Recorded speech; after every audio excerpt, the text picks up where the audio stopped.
안녕하세요, 뽀글룸입니다. 지금은 2월 28일 새벽 4시 23분입니다. 잠이 잘 안 오네요. 미래에 대한 걱정이 많아서 그런가. 여러분 다들 무출산 갤러리, 탈조 갤러리, 뭐 이것저것 갤러리 하시는 우리 각종 DCM생 여러분들, 100분 토론 보셨죠? 보면서 뭘 느끼셨는지는 모르겠지만 우리 다들 생각하는 게 비슷할 것 같아요. 별로 이제 나라에 높이 올라갈수록, 기득권층이 될수록 나라에 대한 생각이나 뭐 발전을 꾀한다는 거나 뭐 이런 건 없구나, 이런 걸 느낄 수 있는 그런 100분이었습니다.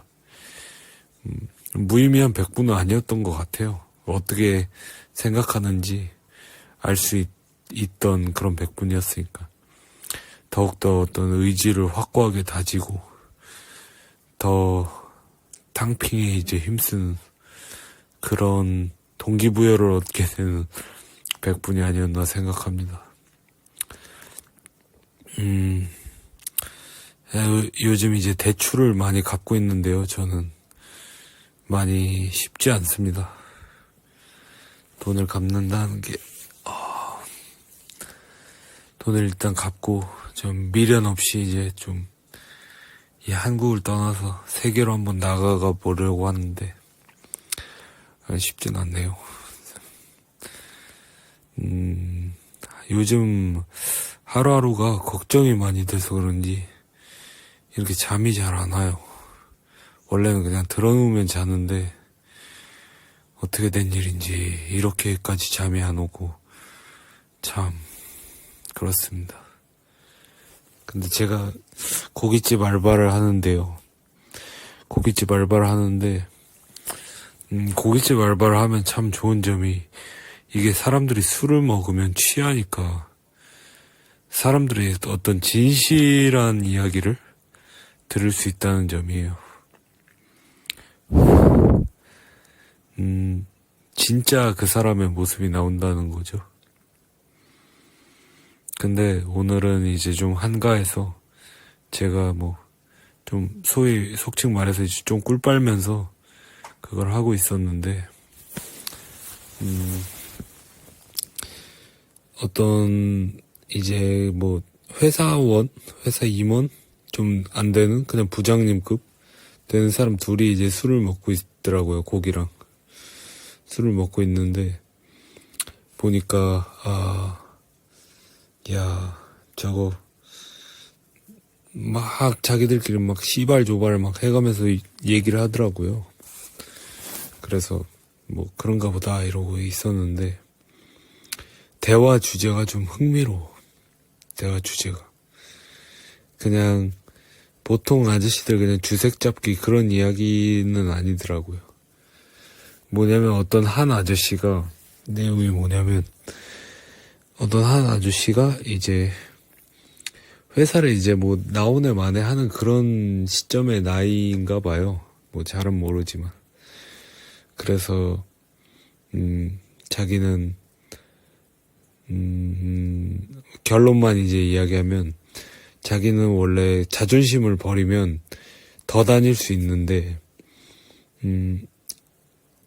자존심을 버리기 싫기 때문에 안 다니겠다, 이 얘기예요. 근데 그 반대편에 앉은 아저씨는, 우리 나이에 무슨 자존심이냐, 그냥 다녀. 다녀야 가정에서도 무시 안 받고 그러고 살아. 남자는 돈이 있어야 돼. 이런 식의 어떤 그 대화가 계속 되풀이 되더라고요. 제가 그릇 치우면서도 막 그냥 안 듣는 척하면서 듣고 하는데, 근데 그 설득하려는 아저씨 있잖아요.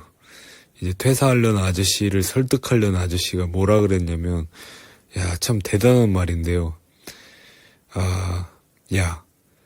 그러니까 그 아저씨한테, 흑수저는 에고가 없는 거야. 흑수저는 자존심 같은 거 없는 거야. 너나 나나 잘 알잖냐, 이런 식의 이야기를 하더라고요. 왜냐면 이제 그 퇴사하려는 아저씨가 난 에고가 있어서 이 명예욕이 있어서 안 돼. 뭐 이런 식의 얘기를 했는데, 참 그게 저한테는, 참 이렇게 멋모르고 던진 돌에 개구리가 맞아 죽는다고, 씨발, 족같긴 하더라고요. 그래서, 흑수저에게는 에고 같은 건 없다. 근데 그래서 에고란 게 뭘까? 이러면서 지금 딱 검색을 해보려고 합니다. 에고, 자아는 생각, 감정 등을 통해 외부와 접촉하는 행동의 주체로서의 나 자신을 말한다. 그러니까 흑수저는 주체로서의 나 자신이 될 수 없다는 셈이죠. 자부심, 자존심을 뜻하는 영단어인데 그렇게 될 수가 없다라는 겁니다. 흑수저는. 그러한 생각이 있었던 것 같아요. 근데 물론 이제 그거를 제가 볼 때 그 아저씨가 무슨 막 그 흑수저 새끼들은 다 뒤져라 뭐 이런 식으로 얘기한 건 당연히 아니겠죠. 본인도 사회생활 하다 보니까 그게 이제 씁쓸한 현실인 걸 이제 누구보다도 잘 아니까 그런 얘기를 했을 텐데, 이제 나이 먹을 대로 처먹고 고깃집 알바하고 있는 제 입장에선 너무 힘든 이야기더라고요. 물론 저도 그렇게 생각해요. 저도 돈 때문에 이제 자존심을 버려야 될 때가 분명히 온다. 그것도 많이 올 거다라고 인생을 살면서 생각을 하고 있지만, 지나가듯이 들리는, 근데 그런 이야기가 이제 위로로서 소비된다고 얘기하니까 존나 패미 같네. 아무튼 위로로서 그렇게 사용된다는 게, 참 씁쓸하다. 우리는 과연 이제 그 자본주의의 노예가 그냥 돼버려서 이제는 그냥 빚 갚는데 허덕이는 그런 삶을 살 수밖에 없는 그런 상황인 것인가라는 생각도 들고 이것저것 많은 생각이 듭니다. 근데 많은 생각이 들매도 제가 할 수 있는 것이 많지 않아요. 이게 그냥 현실이겠죠.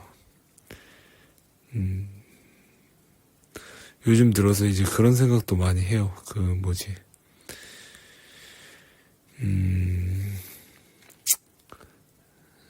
내가 이제 1인 가정에서 뭔가 정말 극단적인 사건이 일어나게 되면 그게 얼마간의 시점이 지나야지나 발견될까? 며칠이 걸릴까? 발견되려면. 이런 좀 별로 뭐 쓸데없는은 아니고 그런 생각도 자주 합니다. 왜냐면 1인 가구나 이런 사람들이 엄청나게 많다고 하네요. 서울에서. 제가 연락은 안 해봐서 모릅니다.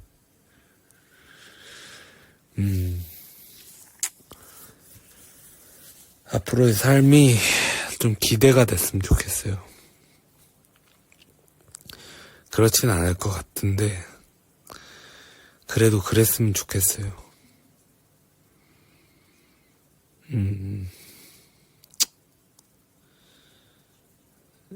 기대가 되지 않으니까 동기도 없고, 그리고 의미가 없는 것 같아서 그것이 많이 힘드네요. 그런 면에 있어서. 근데 물론 빚 갚는 것도 동기부여죠. 그것도 반드시 해야 할 일이긴 하니까. 그렇게 생각하면 또 긍정적이네요. 제 삶도. 또 너무 위에서만 살면 재미없잖아. 이재용 아들 재미없잖아. 눈물 삼키며 씨발. 아무튼 전 그냥 반백수 쓰레기 프리터의 넋두리였지만 언젠간 또 우리가 우리가 세상을 바꾸는 어떤 한국의 기조를 바꾸는 그런 일에 동참하면서 제가 드러눕고 있다고, 등 딱 대고 누워서 이제 침대를 지키고 있다고, 드러눕고 있다고 생각해요, 저는. 그럼에도 이제 대출을 갚아야 이제 더 쉬운 이제 탕핑 생활이 가능하겠죠. 저 또한 열심히 살겠습니다. 소소한 행복이나 이제 그런 스쳐 지나가는 어떤 일상의 기억 같은 거를 놓치지 않으려고 오늘을 열심히라기보다 오늘을 충실하게 살려고 노력하고 있어요. 일하는 것에서도 보람을 느끼려고요. 그동안 그렇게 생각 안 했는데, 일하는 것에서도 어떻게든 이제 보람을 좀 찾고 기쁨을 좀 찾고 자기 자신의 행복한 삶에 대해서, 그리고 최소한의 것에 만족할 수 있는 삶, 이런 것에 대해서 많이 공부를 해보려고요. 여러분도 그런 삶을 한번 살아보시는 것, 너무 이제 우리 물질 만능주의에만 빠져있지 말고 그런 삶에도 관심을 좀 기울여보는 게 어떨까 생각해봅니다.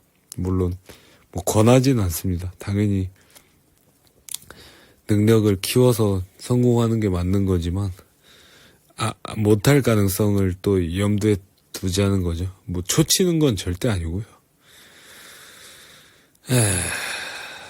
아무튼 그렇습니다. 여러분의 하루하루를 응원하겠습니다. 저를 응원해 주시고요.